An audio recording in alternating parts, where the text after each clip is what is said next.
Ladies and gentlemen, boys and girls, children of all ages, welcome to Robert Sports Show. I'm your host, Robert. Alright, we are 18 days away from the 2026 Daytona 500.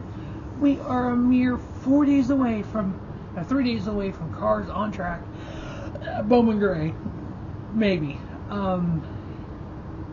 Mother Nature is not a NASCAR fan in 2026 so far. 2025, first year that I can recall that we didn't have a single rain out or race moved to Monday. Well, Mother Nature's like, I screwed last year up. I'll fix it. We gonna snow out the Clash at Bowman Gray. We'll see what happens with the weather. I know NASCAR is working hard with local people to get that track ready to go. We do have wet weather tires. I mean, I don't know how those are gonna work on snow, but who knows? And no, it's not an option to move it back to Daytona. It's too late. They don't have speedway cars ready. No, it's not an option to postpone it to next Sunday. Yes, let's run the Cookout Clash at Bowman Gray head to head with the Super Bowl. What could possibly go wrong with that? Well, one, the TV partner won't do it. Number two, nobody would watch. Well, yeah, that's all. Okay. And the whole thing about going back to Daytona, we don't need 4 races in a week at Daytona, one. Number two, people weren't showing up for it, so that's why they moved it. And the cars were tore up more at the end of the race than they were at Bowman Gray. Eric Jones won I think it was the 2020 Clash. The car was demolished like a Saturday Night Short Track car. They have less damage when they go to Bowman Gray. So yeah, no, we don't need everything at Daytona. No. 5 Flags. I saw somebody comment, okay, let's go to 5 Flags. That works. I like that. New Smyrna. Yeah, let's do it. All right, we're gonna pour off car number 18. 1,575 starts among 98 different drivers. Obviously, the number 18 is so iconic in NASCAR. Obviously, Kurt Busch. Go back to Dale Jarrett. Even the movie Days of Thunder, the 18 was part of that. So yeah, the 18 has a lot of wins, across all 3 series. A lot of it thanks to Kyle Busch. 80 wins total in the Cup Series for the number 18. 354 top 5, 614 top 10s, 57 poles. First race was October 2nd, 1949. The last race was November 6th, 2022. I do think that eventually Joe Gibbs will bring the 18 back. My thought and theory is that when Denny Hamlin hangs up that helmet for the last time, he's got a 2-year contract, 26 and 27. So by 2028, I think we see the 11 go to 2311 Racing. They'll have the 11, the 23, and the 45. And then the 35 will be put in dry dock. And then you'll have Corey Heim. They'll end up with a third charter. And they have 3 charters on the house. So Corey Hunt.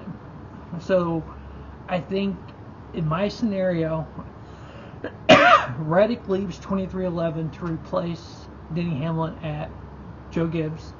He goes into the 18. Corey Heim comes to 2311 in the 11. Bubba in the 23. And then if Riley Herbst is there, he's in the 45, if not Corey Heim.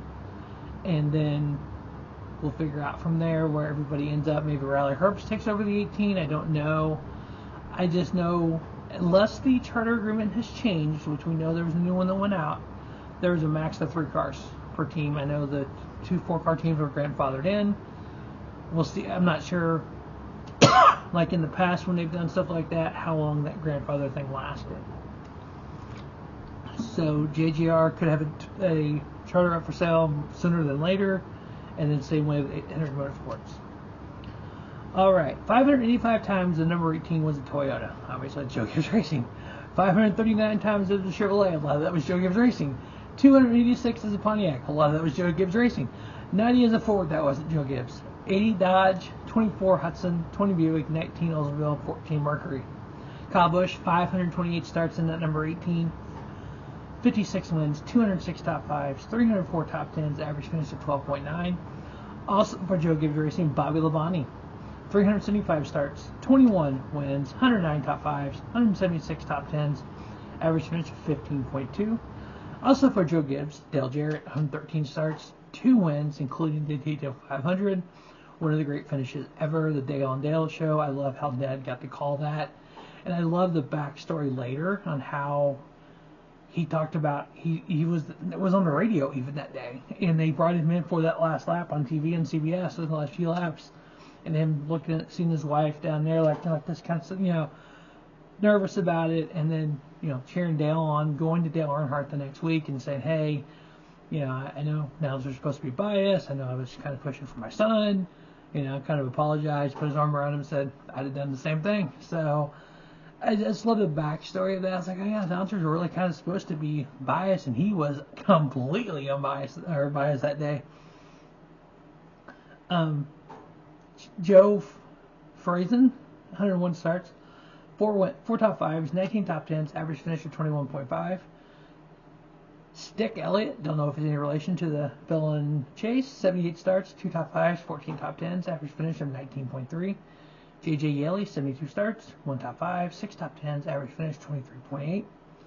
On the Xfinity side, 867 starts among 72 different drivers, 76 wins among 9 different drivers, 269 top 5s, 446 top 10s. First race was February 13th, 1982. Last race was November 1st, 2025. Kyle Busch, 141 starts, 58 wins, 106 top 5s, 119 top 10s, average finish of 6.0. JJ Yeley, 86 starts, 13 top 5s, 38 top 10s, average finish of 16.8. Dina Suarez, 47 starts, 12 top 5s, 26 top 10s, average finish of 12.7. Mike McLaughlin, 44 starts, 8 top 5s, 20 top 10s, average finish of 14.6.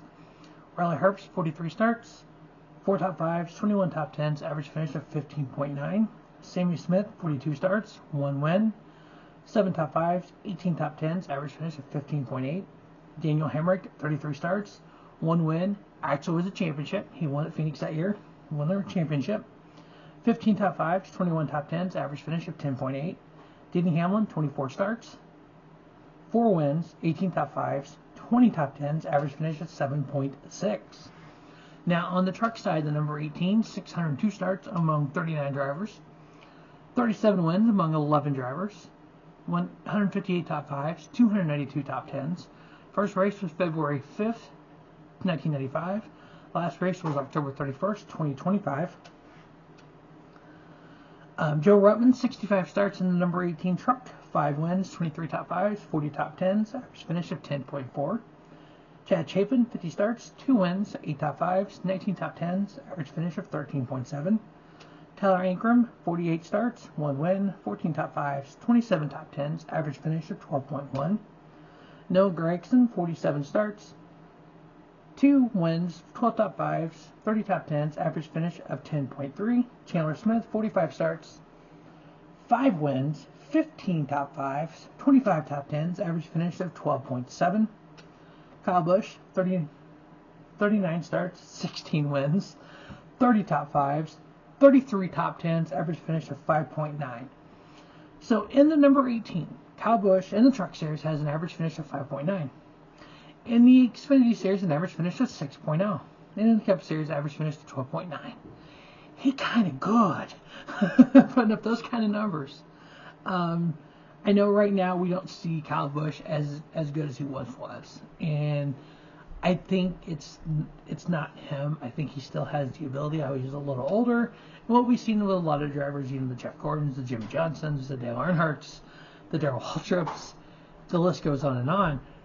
They won a lot younger. As they got a little older, those wins, because the kids move in and they kind of get those wins as well. But I think Kyle's got a few wins left in him. I'd love to see him race some of the Earnhardt Auto Parts Series this year. I'd love to see him one last time sweep a weekend. The only driver to ever do it. Larson cannot do it. Only Kyle Busch has done it. I'd like to see him do it again. At least get 1 win in all 3 series this year before he retires. I know he's talked about his grand plan. When Brexton turns 15, that season he wants to run full-time trucks, run for that truck championship, to go with his Cup and Xfinity championships, and then share when Brexton's 16, share the truck with him, and then once Brexton goes full-time, he'll retire. I love that plan. I know when he sold KBM, and sold the truck part of KBM, people thought that plan would never happen. There's enough teams out there that make that plan happen. I think Spire would do it. A lot of teams would do it. So hopefully that plan is still in place. Hopefully as Braxton gets older and Caleb Harvey gets older, we'll see this next generation of NASCAR drivers that we all love to hate or hated to love, and their sons will be racing and the fathers will be there watching. I know there was a late model race where the caption was great. It was, when the pole ended up finishing second to some old guy. it was Keelan finishing second to Kevin. So I was like, okay, the fact that he can do it, like, yeah, it's some old guy, and the second to him, like, that's awesome. But anyway, we are 18 days away from the Daytona 500. As always, thanks for watching the Robert Sports Show. Don't just have a great day. Have a 50-day Robert Sports Show, your YouTube leader in sports and content.